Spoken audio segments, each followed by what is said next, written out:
When he said that they should be shot down, I think that was the right thing to say.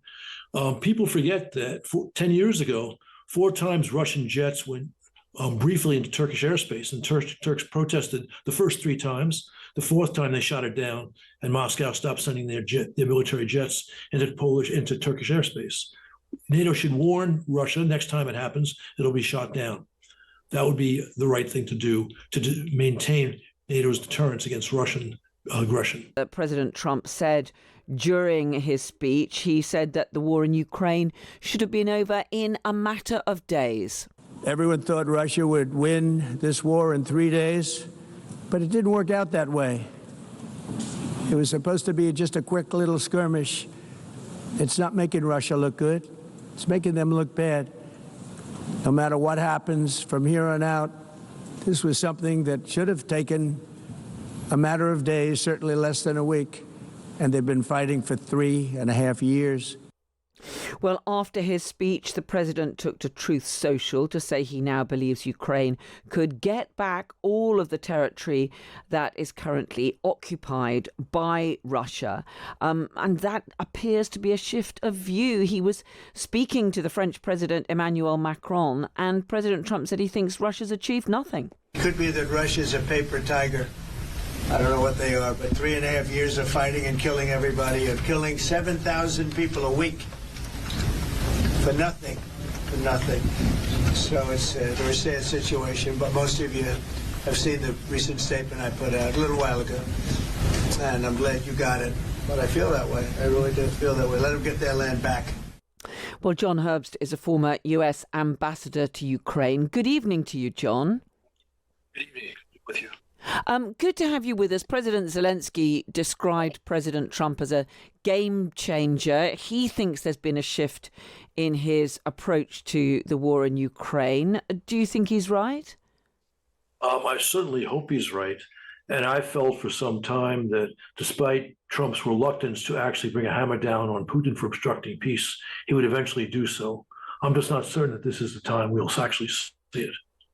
Yeah, I mean, in his speech, President Trump did explicitly say that he was prepared to introduce tough sanctions, tariffs on Russia if it failed to come to peace talks. We have, though, heard that before. Do you think this time the US president is actually going to follow up his words with actions? I actually think it's almost impossible to predict that, and I'm not going to try. I think that Trump has stated since before he became president, he wanted to achieve a durable peace to end this war. I think he means that. But he's gone about it the wrong way. And he understands that a majority of Americans think he has been manipulated by Putin. A fair number of his own party members in Congress feel that way too, well, they don't want to say it publicly. And it's a weak look. So that's why I think eventually he's going to do this. I'm just not certain when. We've also had President Trump suggesting that Russian jets should be shot down if there are intrusions into NATO airspace, which we've seen several times in the last week or so. But of course, he didn't say that the US would do the shooting down, did he? Well, the US it's not our territory that's being overflown. But when he said that they should be shot down, I think that was the right thing to say. People forget that 10 years ago, 4 times Russian jets went briefly into Turkish airspace, and Turks protested the first 3 times. The fourth time they shot it down, and Moscow stopped sending their military jets into Turkish airspace. NATO should warn Russia next time it happens, it'll be shot down. That would be the right thing to do to maintain NATO's deterrence against Russian aggression. Warn it and then actually be prepared to carry out those threats and actually do it and shoot Correct. Down a Russian plane. The sky did not fall when Erdogan shot down that Russian jet.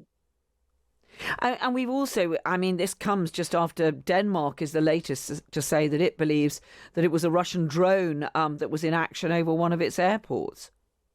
Correct. There should be a conscious NATO decision to prepare to deal with this and to actually deal with it. We also heard from President Zelensky of Ukraine saying that the US had said that it could offer Ukraine-specific security guarantees and equipment.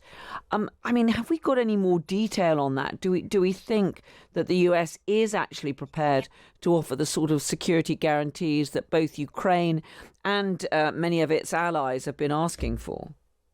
The short answer is we don't know, but we do know the following. That since that extraordinary summit of 7 European leaders in the Oval Office on August 18, serious conversations have been held regularly regarding security guarantees, as well as, of course, regarding sanctions. We know that some progress has been made on that extremely difficult and complicated subject.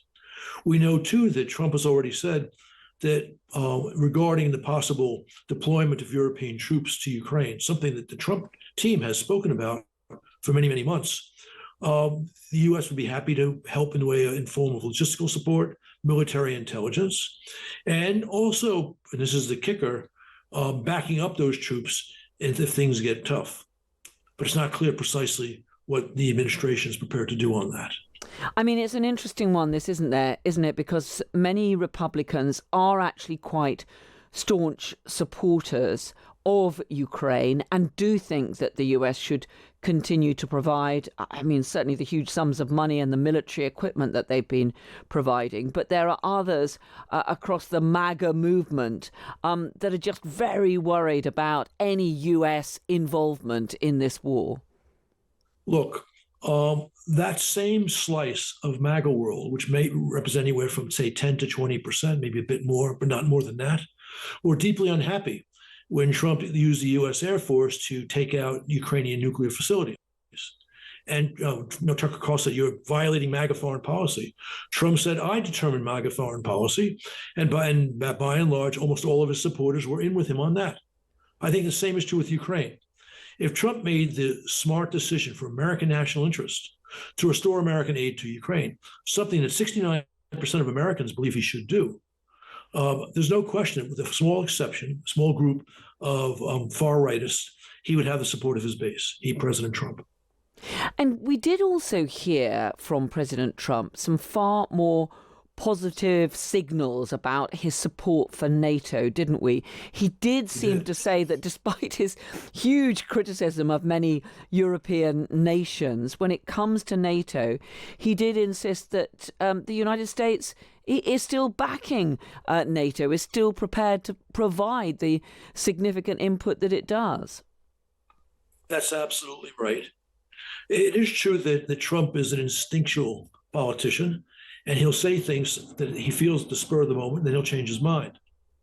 I'm saying that because before the NATO summit in July, Trump had said some things that had people concerned, which is the U.S. preparing to abandon Article 5.